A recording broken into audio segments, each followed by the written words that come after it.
An exposure no one anticipated, a father who never believed he would hear his son's name spoken inside a palace briefing again. And now Prince Harry is hastening back to Britain, following a revelation that has shaken both households to their core. The disclosure occurred during the winter briefing. It was shortly after 900 on a bleak December morning. When the first disturbance passed through Buckingham Palace, the air outside carried that slate-blue heaviness distinctive to late winter, the kind that lingers. Over the gates, like a warning inside the palace, was settling into its familiar rhythm aides, moving through schedules, private secretaries, passing between offices, security personnel, exchanging subdued updates. But on the second floor, inside a conference room usually reserved for routine winter reviews, something had gone catastrophically, unthinkably wrong. The briefing dossier lay at the center of the long mahogany table. Printed only minutes earlier, it was intended to summarize the week's internal matters, public engagements, foreign correspondence and logistical arrangements. Ahead of Christmas, nothing sensational, nothing unusual yet, as senior aides gathered around the table and began turning the pages, the atmosphere shifted. A silence rippled through the room, sharp enough to cut the stale morning air. It was the deputy private secretary, who noticed it first, a page buried midway through the stack, section 4, subsection B. A set of lines. He did not recognize a heading he had never encountered in a winter briefing before. Archie Harrison, Mountbatten, Windsor. Educational notes.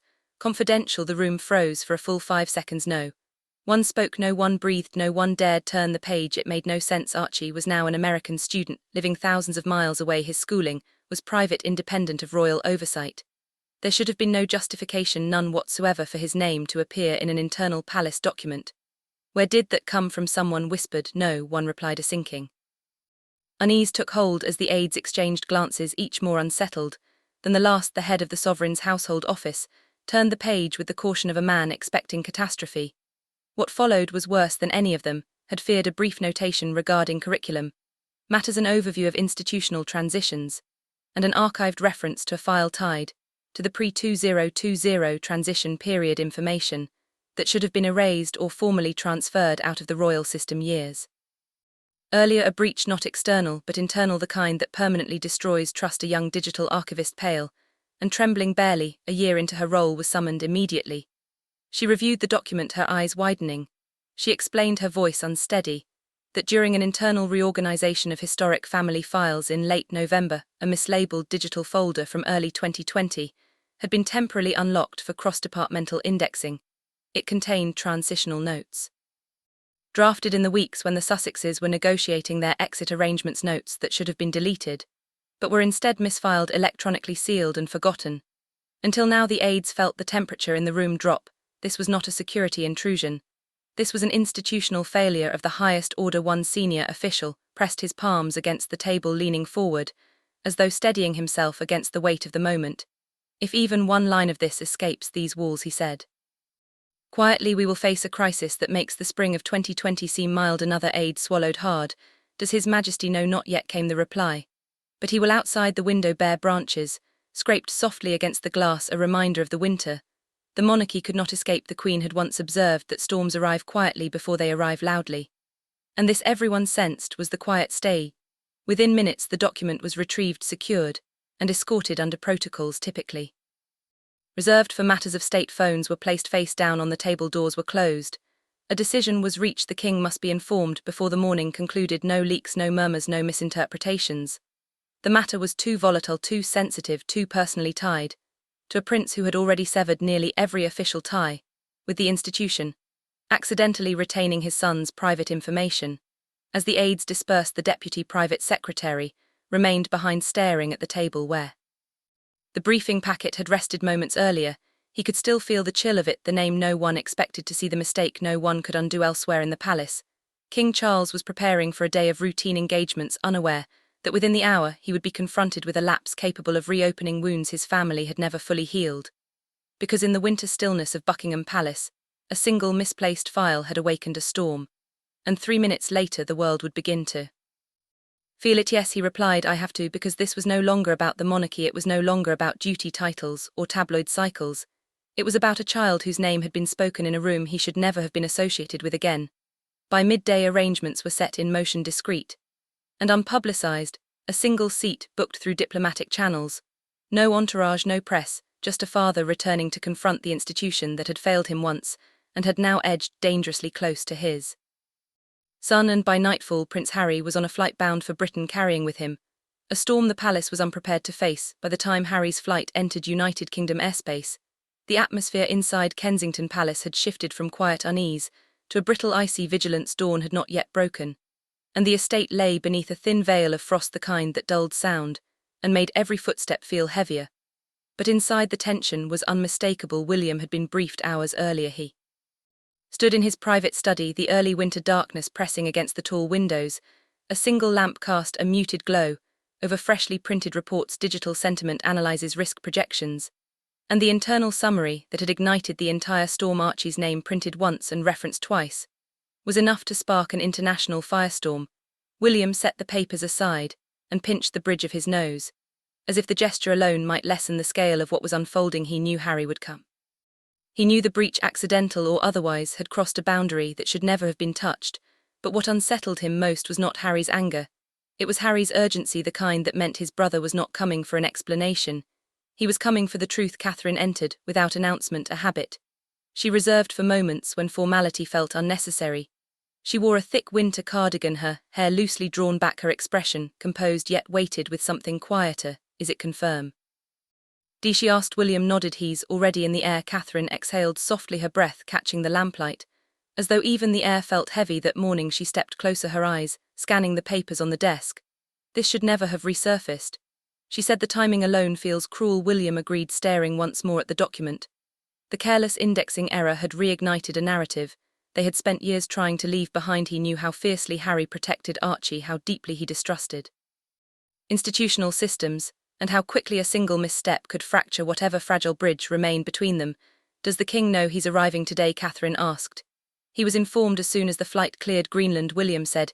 "He wanted the meeting to happen quietly, no press, no briefing, just the three of them." "And where do we stand?" she asked. William did not answer immediately. He moved towards the fireplace, resting one hand against the mantel, as though grounding himself. He had spent years walking a tightrope between personal fracture and public stability, between brotherly grief and constitutional duty, and now another crisis, unwanted, unplanned, and uncontainable, had landed squarely in their winter. "It depends on how he arrives," William said quietly. "If he comes to accuse, this will worsen for everyone." "And if he comes to understand?"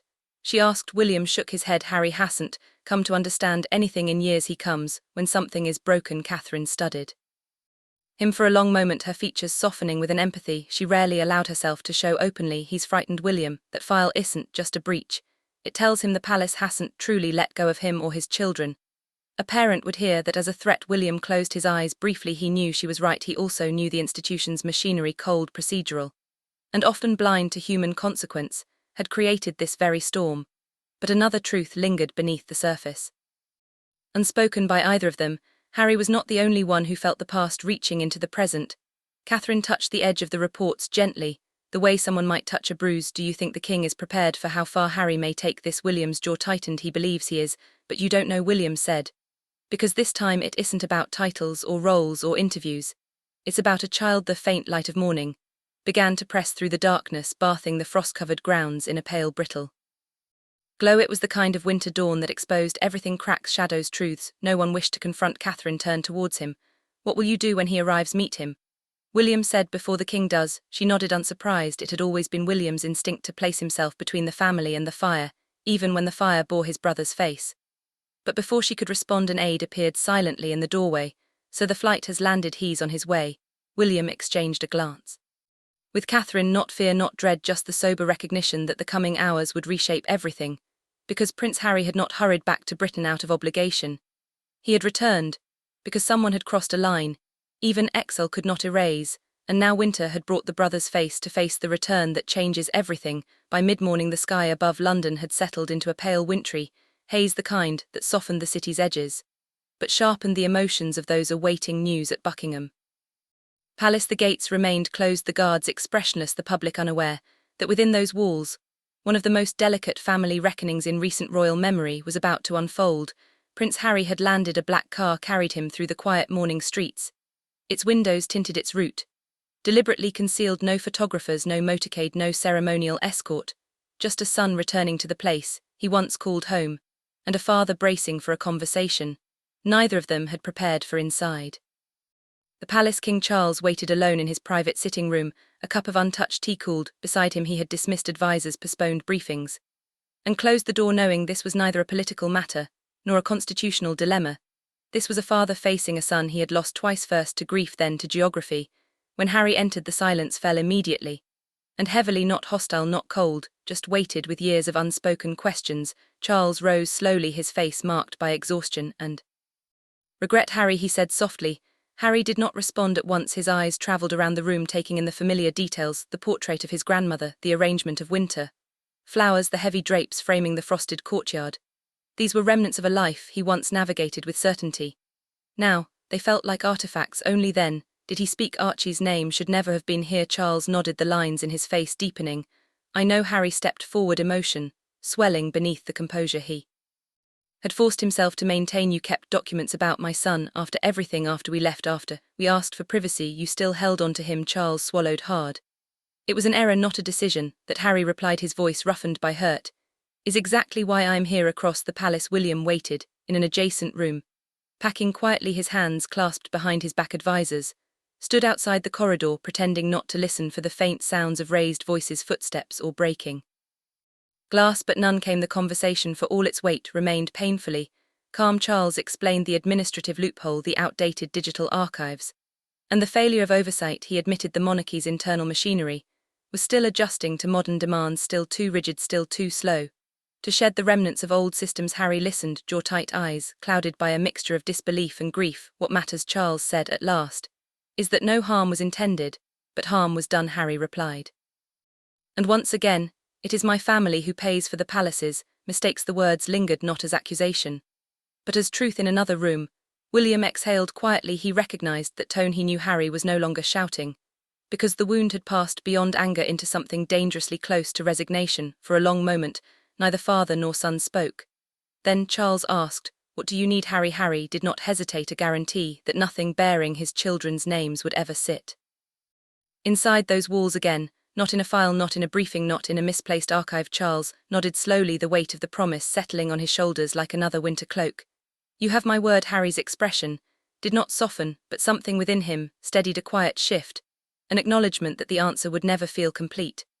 But it was something. When he finally left the room, William stepped into the hallway, and their eyes met, not reconciliation, not forgiveness, only the understanding that the story between them was not finished. Outside, the palace grounds shimmered beneath a thin layer of frost. A father had explained, a son had demanded, and a family fractured by geography and grief had taken one more impossible step towards whatever their next chapter might become.